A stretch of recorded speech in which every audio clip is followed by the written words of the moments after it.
हाँ दोस्तों, इससे पहले हमने पहले वाले वीडियो में सुना था ना कि महात्मा बुद्ध ने कैसे कैसे क्या किया। तो अब उसी से रिलेटेड है उपनिषद। ध्यान रखना, हम उत्तर वैदिक काल में चल रहे हैं। तो उपनिषद क्यों लिखे गए हैं उसका रीज़न है। रीज़न ये है कि लोग जो पुराना धर्म या परंपराएं थीं उनसे बहुत ऊब चुके थे। तो अब लोग सिर्फ उन बातों पे जो लोगों ने कह दी या लिख दी भरोसा नहीं कर पा रहे थे, डाइजेस्ट नहीं हो रही थी, यानी कि लोग बुद्धिमान होते चले जा रहे थे। इसीलिए उपनिषद लिखे गए। इनको इंटेलेक्चुअल लिटरेचर भी कहते हैं, यानी कि जो तार्किक लॉजिक से बातें समझ के लिखी जाएं। इसीलिए देखो, इसके नाम से ही आपको समझ में आ जाएगा, ये उपनिषद जो लिखे गए ना वो बुद्ध के समय या बुद्ध से थोड़ा सा पहले लिखे गए हैं। क्योंकि बुद्ध जैसे लोग, महावीर जैसे लोग जो ज्ञान की तलाश में घूम रहे थे कि जो सही में किताबों में लिखा है वो सच है झूठ है, तो वो उसको क्रॉस चेक कर रहे थे, क्रॉस एग्जामिन करते थे, लोगों से सवाल करते थे, लोग जवाब नहीं दे पाते थे तो सेटिस्फेक्शन नहीं होता था। तो इसीलिए उपनिषद लिखे गए जो उस पुरातन व्यवस्था को थोड़ा सा चेंज करना चाह रहे थे। इसीलिए ध्यान रखना, उपनिषद जो हैं वो उत्तर वैदिक ग्रंथों का हिस्सा माने गए हैं। अभी मैंने बताया। अच्छा, उपनिषद का मतलब क्या होता है? गुरु के पास बैठना, यानी कि टीचर के पास बैठना। देखो, अब बात आएगी ना, जब आप टीचर के पास बैठे हो तो जाहिर सी बात है, टीचर आपको कुछ बताएगा तो आप क्रॉस एग्जामिन करोगे, नहीं ऐसा सर ऐसे कैसे, जैसे आप करते हो आमतौर पर क्लास में। तो वही है। तो इसमें यह भी है कि जो टीचर्स और स्टूडेंट्स होते थे उनके बीच कन्वर्सेशन को नोट डाउन कर दिया गया है उपनिषद के नाम से। तो ये डिफरेंट टीचर रहे होंगे, जाहिर सी बात है, तो उन्होंने अपने अपने बारे में कुछ लिखा होगा। अच्छा, इस पे कुछ डिबेट भी है, वो अभी हम बात करते हैं। तो ये जो कन्वर्सेशन है ना, अब देखो सोसाइटी उस टाइम उत्तर वैदिक काल में मैंने बताया कि कास्टिज्म बहुत ज़्यादा, वर्ण व्यवस्था बहुत ज़्यादा रिजिड हो चुकी थी। तो इसमें जो पार्टिसिपेंट्स होते थे कन्वर्सेशन में वो पुरुष ब्राह्मण होते थे, यानी कि औरतों का अलाउ नहीं था। दूसरी बात, जो एलाइड क्लास था सिर्फ वो बैठता था। जाहिर सी बात है कि दिमागी तौर पे कौन परेशान होगा? जिसका पेट भरा हुआ होगा। तो पेट भरा हुआ किसका होता है? जिसके पास खाने पीने के लिए होता है। तो ये वो क्लास था। अब जो नीचे का क्लास है उसको पहले अपनी रोजी रोटी देखनी, फिर बात की बात है, आप ज्ञान तो बाद में भी ले लेंगे जब पेट भरा होगा। तो वो पेट भरने में ही दिन निकल जाता था बेचारों का। तो भागीदारी में सिर्फ एक बात ध्यान रखना, जो ये कन्वर्सेशन है ना उपनिषद का, इसमें एक एग्जाम्पल है गरीब व्यक्ति का, और उस गरीब व्यक्ति को सिर्फ आप एक एक्सेप्शन के तौर पे देखें। ये रूल है, ये एक्सेप्शन है। तो कौन है वो? सत्यकाम जाबाल नाम का व्यक्ति, जिसके गुरु का नाम क्या था? कभी कभी ये पूछता है, ध्यान रखना, गौतम ब्राह्मण नाम के इनके गुरु थे, सत्यकाम जाबाल। ये उपनिषद के कन्वर्सेशंस में डिबेट में बैठा करते थे, कहने का मतलब ये है, ठीक है। अच्छा, ये तो बात हो गई उपनिषद की। उपनिषद पॉपुलर कब हुए तो वो भी ध्यान रखना। एक गुरु हुए हैं शंकराचार्य। इन्होंने उपनिषदों को काफी टाइम के बाद, मतलब लिखे जाने के काफी टाइम बाद बहुत पॉपुलर कर दिया। मतलब डिबेट्स और लॉजिक से प्रूव करके दिखाया कुछ चीजों को कि इसमें जो बातें लिखी हैं वो सिर्फ लकीर के फकीर वाली कहानी नहीं है कि साहब बारिश होगी तो भगवान करेगा। इन्होंने बताया कि बारिश होने के रीजन क्या है, ये उस पे बात कर रहे हैं, ठीक है। अब एक बात ध्यान रखना, इसमें एक और भी दिया हुआ है कि पाणिनि एक व्यक्ति रहे, विद्वान रहे हैं, ये भी उत्तर वैदिक काल के ही हैं। इन्होंने अष्ट अध्यायी नाम की एक ग्रामर की बुक लिखी है। वो किस भाषा में है या किस भाषा की है? तो ध्यान रखना, संस्कृत भाषा की है, ठीक है।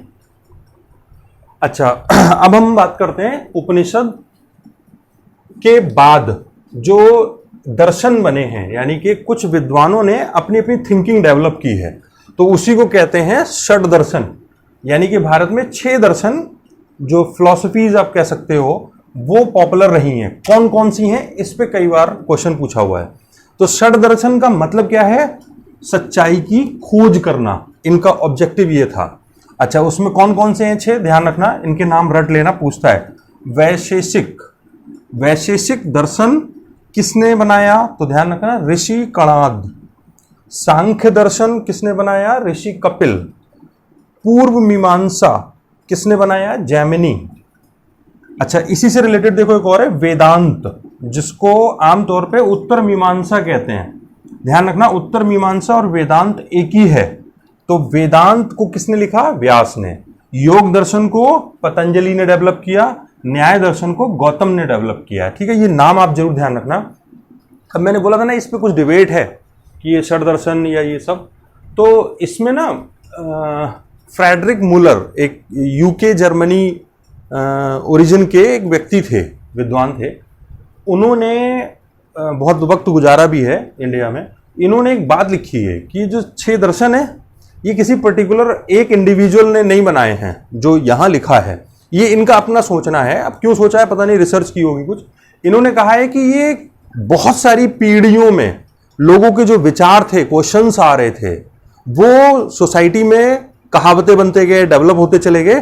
तो फिर कुछ लोगों ने उनको एक जगह कंपाइल्ड कर दिया, इन षड दर्शनों को। ठीक है, तो ये कहना चाह रहे हैं। तो ये भी सेंटेंस कभी कभी पूछ लेता है कि षड दर्शन जो है वो किसके अकॉर्डिंग कई पीढ़ियों के द्वारा व्यक्तिगत विचारों से हुआ है। ये कभी कभी पूछा है, ध्यान रखना। पॉज ले रहे हैं हम यहाँ पे। हाँ, तो दोस्तों हमने एक पॉज लिया था यहाँ पे क्योंकि हमें ये मिटाना था। अच्छा, अब हम इसी में बात कर रहे हैं आगे जैन धर्म की। तो ध्यान रखना, जैन धर्म के साथ बड़ा एक यूनिक बात है। वो ये है कि जैन धर्म के फॉलो करने वाले आपको ज़्यादातर व्यापारी मिलेंगे। क्यों मिलेंगे व्यापारी? व्यापारी का मतलब रिच क्लास मिलेगा, बहुत गरीब तबका नहीं मिलेगा आपको जैन धर्म में। एजुकेटेड बहुत मिलेंगे। क्यों? रीजन क्या है? क्योंकि इसके जो प्रिंसिपल्स थे, सिद्धांत थे इस धर्म के, कि जीव हत्या नहीं होनी चाहिए, ये वो इस टाइप की जो चीज़ें बनी, उससे एक तो एग्रीकल्चर से दूर हो गए, क्योंकि एग्रीकल्चर करोगे तो आप, जाहिर सी बात है कि कीड़े मकोड़े मरेंगे ही मरेंगे, तो एग्रीकल्चर से दूर हो गए। दूसरी बात, इस धर्म ने ये भी बताया कि लड़ाई झगड़ा ये सब तो आप, जो क्षत्रियों वाला काम था उससे भी आप हट गए, है ना। तो इसी वजह से इसमें व्यापारियों ने इस धर्म को बहुत सपोर्ट किया है, क्योंकि इसमें आप कुछ कर नहीं रहे हो, बस लेन देन का काम है, इसलिए इसमें ज़्यादा रिच लोग मिलते हैं। अच्छा, महावीर जो 24वें तीर्थकर थे इस धर्म के लास्ट, उनसे ये ज़्यादा पॉपुलर हुआ है धर्म। तो ध्यान रखना, ये भी महात्मा बुद्ध के आसपास के ही हैं, साथ साथ के लगभग। तो ये किस संघ से थे? तो ध्यान रखना, वज्जी संघ से थे और लिच्छवी कुल था, यानी कि इनका जो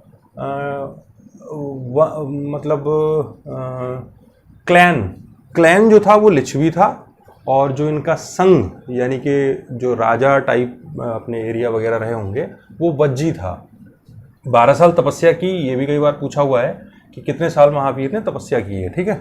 अच्छा, जैन शिक्षाएं, यानी कि जैन धर्म में जो भी शिक्षा दी गई है कि ऐसा करना है, ये करना है, वो नहीं करना है, इन सबको कंपाइल्ड किया गया है, एक जगह किया गया है। वो वल्लभी नाम की एक जगह है गुजरात में, ध्यान रखना, इस जगह पे कंपाइल्ड किया गया है। और कब किया गया है? 500 AD के आसपास, यानी कि महावीर के लगभग 1000 साल के बाद इन सबको कंपाइल्ड किया गया है, जो जैन शिक्षाएं हैं या जैन लिटरेचर है। ध्यान रखना इस बात का। अच्छा, जैन धर्म में जो शिक्षाएं दी गई हैं या महावीर ने जो शिक्षाएं दी हैं वो भी प्राकृत भाषा में दी हैं। मैंने बोला था ना, ये लोग क्या कर रहे थे, आम बोलचाल भाषा पकड़ते थे, तो इन्होंने भी प्राकृत भाषा में दी है। अच्छा, इन्होंने क्या कहा, शिक्षा जो दी उसमें क्या कहा? इन्होंने कहा कि सच्चाई जानने के वाले स्त्री पुरुष, यानी कि जो सच्चाई जानना चाहता है कि ये इस दुनिया में हकीकत क्या है, तो वो घर छोड़ दें। पहले तो घर छोड़ेंगे तो जाहिर सी बात है मोह माया बहुत सारी जो आपकी चिपकी है ना घर से, वो सब खत्म हो जाएगी। तो इन्होंने भी यही बात बोली और महात्मा बुद्ध ने भी यही बात बोली थी, ध्यान रखना इस बात का। तो मैंने यहाँ लिख भी दिया है कि महात्मा बुद्ध और महावीर दोनों ने घर त्यागने पर सच्चे ज्ञान की प्राप्ति होगी, ये कहा है। दोनों की बात एक सी है, और दोनों जो ब्राह्मण धर्म है उसके खिलाफ बगावत भी कर रहे हैं, इसीलिए अपना अपना धर्म बना रहे हैं। ठीक है, ध्यान रखना, घर त्यागने पे ही सच्चाई मिलेगी। अब जब घर त्यागोगे तो रहोगे कहाँ? तो जाहिर सी बात है कुछ रहने की जगह भी बनेगी। तो जो रहने की जगह है उसको संघ कहा गया है, ध्यान रखना। ठीक है। अच्छा, संघ में रहने की जो जगह है उसमें अगर महात्मा बुद्ध को लें तो उन्होंने संघ में रहने के लिए जो जो रूल्स बताए या उसके बाद जो रूल्स डेवलप हुए तो उनको बौद्ध भिक्षुओं के लिए नियम कहा गया। यानी कि जो घर छोड़ के बुद्ध धर्म की शिक्षाओं को फैलाएंगे वो भिक्षु यानी कि भिखारी, भीख मांगने वाले लोग जो डोर टू डोर कुछ खाने पीने का मांगेंगे, वो इन जगहों पे रहेंगे और एक नियम का फॉर्मेशन दिया गया कि वो विनय पिटक यानी कि एक बुक समझ सकते हो आप, रूल्स की बुक है, विनय पिटक में लिखी हुई बातों को फॉलो करेंगे। तो किसके लिए विनय पिटक बना है? तो संघ में रहने वाले बुद्ध भिखारियों के लिए। ध्यान रखना इस बात का, ठीक है। अच्छा, अब इसी से रिलेटेड जरा एक बात और देखो आप, विहार बने हैं बहुत सारे। विहार कह सकते हो आप एक जगह जो जहां पे परमानेंट लोग रह रहे हैं। कौन? जो धर्म को फैलाने का काम कर रहे हैं, लोगों को शिक्षा देने का काम कर रहे हैं। ध्यान रखना। तो बुद्ध ने जो अपने डिसाइपल्स बनाए, फॉलोअर बनाए, वो लोग विहार में रहते थे। और विहार कैसे होते थे? परमानेंट। ये परमानेंट सेटलमेंट्स होते थे, छोटे छोटे एरिया। अच्छा, ये शुरू में उस टाइम तो ईंटें वींटें नहीं रही होंगी, लोगों को इतना ज्ञान नहीं रहा होगा, तो शुरू में तो ये लकड़ी के बने थे। ये भी ध्यान रखना कि शुरू में बौद्ध विहार किस चीज के बनते थे? लकड़ी के। बाद में किसके बने? ईंटों के। दोनों बातें ध्यान रखना। भारत में बहुत सारे बौद्ध विहार मिले हैं और आपने सुना भी होगा ना, कई सारे स्तूपा मिले हैं। तो ये ध्यान रखना। अच्छा, विहार जो है वो वेस्टर्न इंडिया में, यानी कि आज हम जिसको महाराष्ट्र कह सकते हैं, वेस्टर्न इंडिया में वो पहाड़ खोद के बनाए गए हैं। बहुत बड़ी बात है कि जो, अच्छा एक बात और, ये ज्यादातर बने कहां पे हैं? जहां पे व्यापारियों के काफिले निकलते थे, उसी के इर्द गिर्द बनाते थे, ताकि वो लोग कुछ दान भी देते रहें और यहाँ का खर्चा भी चलता रहे, ठीक है, और सेफ्टी सिक्योरिटी भी रहे, हलचल होती रहेगी। तो ध्यान रखना, कभी कभी पूछता है कि भारत के किस हिस्से में बौद्ध विहार पहाड़ खोद के बनाए गए हैं, तो ध्यान रखना वेस्ट इंडिया में। इसके कई सारे सबूत मिले भी हैं, आपने सुना भी होगा ना, अजंता एलोरा वगैरह, ये सब नहीं है। अच्छा, इसमें दान दी गई भूमि जो लोग दे देते थे, जमीन, उस पे ये विहार बनते थे। तो जाहिर सी बात है, जब ग्रांट आएगी, कोई देगा, उसी पे आप डेवलप करोगे। तो धीरे धीरे चलते चलते ये काफी बड़े हो गए। अब देखो आप एक बात यहाँ पे कि बौद्ध धर्म और जैन धर्म जैसे जैसे पॉपुलर हो रहा है, लोकप्रिय हो रहा है, लोग भाग रहे हैं उसकी तरफ, हिंदू धर्म को छोड़ के, तो जाहिर सी बात है रिएक्शन आएगा हिंदू धर्म की तरफ से। तो हिंदू धर्म की तरफ से जो रिएक्शन आया वो ब्राह्मणों ने शुरू किया, क्योंकि अब हिंदू धर्म को खतरा हो रहा था, क्योंकि जैन धर्म, बौद्ध धर्म बहुत पॉपुलर हो रहा था और बना उसी से था। इसीलिए ब्राह्मणों ने क्या किया, एक आश्रम व्यवस्था बनाई। क्यों बनाई? मैंने बोला ना कि बौद्ध धर्म और जैन धर्म क्या कह रहे हैं कि घर छोड़ दो, यानी कि कुछ रूल्स फॉलो करो, बहुत स्ट्रिक्ट रूल्स फॉलो करो।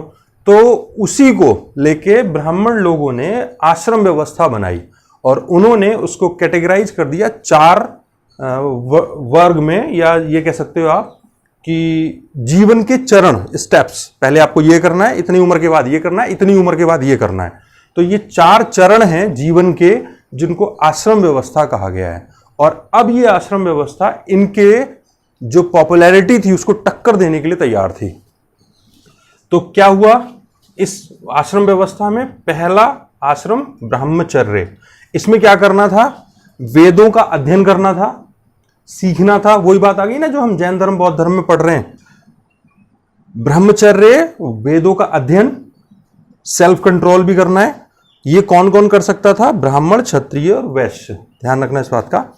अच्छा, गृहस्थ जीवन, घर परिवार बसा लो, फिर जंगल निकल जाओ, वानप्रस्थ, कुछ दिन इधर उधर भटको, फिर इन सब चीजों से संन्यास ले लो। ये जीवन के 4 चरण बताए गए। क्लियर है?